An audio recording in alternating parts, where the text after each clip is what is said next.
All right, everybody, we are joined with two special guests here, the Executive Chair and CEO of CTA, Gary Shapiro. Thanks for hanging out with us. And Kinsey Fabrizio, the President of CTA, right? They're here. We all put together this amazing show, CES, and thanks so much for hanging out with us. I know you're all very busy. Thank you for being here. We're so happy to see you. You guys are an awesome team and we love having you here. Now that you're here, we know we can start the show. Thank you. That's a right. great compliment. So, It's been so much fun. Oh, absolutely. So, the big thing we want to start off with, CES has happened. We're almost hitting 60 years of CES. We're getting really close to that, right?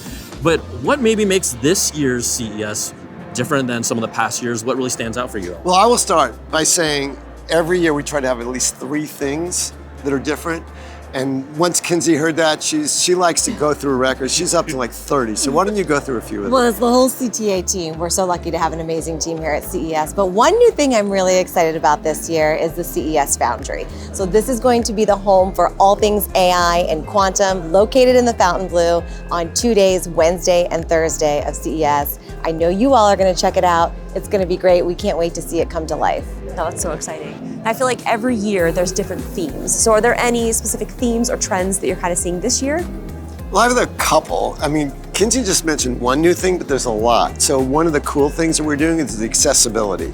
We have an accessibility stage powered by Verizon, and we have known for years that the disability community is very well represented here. They're giving input to exhibitors about how their products could be used for people with disabilities. But now we've taken it much, much further. We're communicating, we're doing things together, and now we're showing it off in a sense with this great stage. And I bet you have something else that's new. The theme this year, Innovators Show Up, is something that really rings true to us. And so we're looking forward to everyone coming together from around the world. Over 150 countries will be represented here at CES. And so I would say that's one of the big themes. We talked about AI, robotics, mobility, energy, and of course, digital health, which we were just talking about how much we love. We love digital health, yes. Wait, I love it too. You do love it. We love it more. Just, it's not a competition. I'm married to it. Okay. This is true. This is true. That is true. This is true. You talk about all these different categories and how CES has evolved into so many different areas beyond just, back in the day, computers and phones. It's everything. It's really touching every aspect of culture.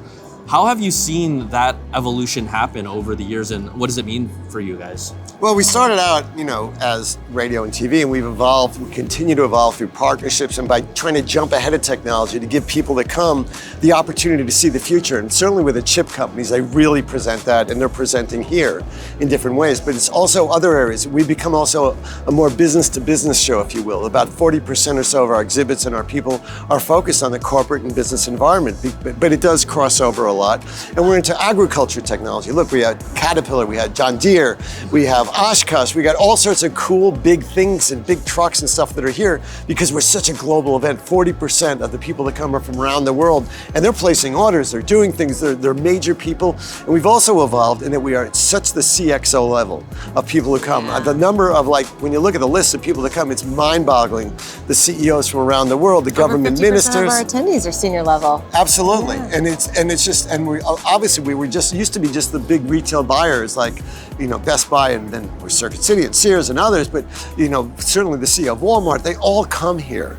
But what it's also, and this year is another different thing, is we focus on the investment community, because a lot of the people in Eureka Park, the startup area with over 1,000 companies, they're looking for investments, as are others. And we have this matchmaking program for investors that are certified, and we get literally thousands and thousands of investors here. So people can raise the money so they could show the products that they want to get out there to the world. The other thing that I love is the Innovation Awards, really seeing people get rewarded for all of their hard work. Now, do you guys have any new categories this year? We do. We have new categories in education, in filmmaking, in manufacturing, and you can find the showcase in the Venetian. It's a really wonderful display of innovation at its best. Yeah, it's really fun. There's so much at the Venetian, all of Vegas has basically taken over. Yes. Well, that's what people kind of forget, right? So we're here in the newly revamped Central Hall, right? It's bright, beautiful, it's open, right? This also feels like it brings new energy, but there's so much happening not only here on the convention center level, like you said, the Venetian,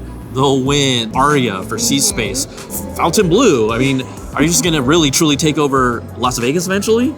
Well, there's no better city in the world to have a convention of our size in Las Vegas. That's right. It has over 150,000 hotel rooms. It has 3 of the 10 largest convention centers. It has about 50 or 60 great hotels. nobody else can handle CES. And it does have this world-class airport for people all over the world, and it is the center of innovation. We are the first user of this newly revamped building, and it is gorgeous. It is one of the finest convention centers in the country, if not the world now.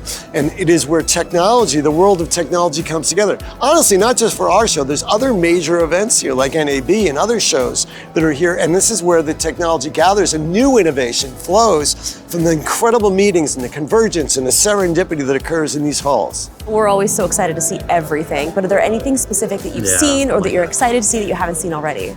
On the show. Maybe a little. I'm not. They're all your children, right? But That's right. It's hard to pick our favorites. But maybe for you guys personally, right? Maybe what are some of those favorites? I'm excited to see the humanoid robots this year. I'm a mom. I have kids. If I could have a robot come into my house and do laundry and cook, that would be amazing. That would be wonderful. Gary's face is like, really? You want that? Yeah. I know we're coming back to it, but health to me is important, and what we're seeing with artificial intelligence and all the incredible sensing, and we have a shortage of healthcare professionals in the world, doctors, technicians, nurses, and we need technology to fill this gap, and technology will be. For example, artificial intelligence with self-driving cars will save lives and injuries, but also we're going to know what fixes and what works actually for doctors around the world as we gather the information based on your gender, where you live, your genetics, your whole genetic background, your family, based on doctors' records, and we're going to discover new cures. And we have a theme at this show which we are starting to talk about called longevity. People are going to be living longer because of what technology is providing. And it is just going to be a huge ramp up, and it has a lot of societal change for that. I mean, there's a lot of things that are going to change because of technology. And most of them are really good, but we're also here talking to government, top government officials from around the world, including a lot of the people from the White House and top advisors in administration, about what we have to do, what government should be doing to have guardrails to protect people. Because this is a technology, is a tool, and like everything from fire to the wheel to the plane to the computer to the internet, we need government engaged with industry and consumers to say this is what's right for our culture, our environment.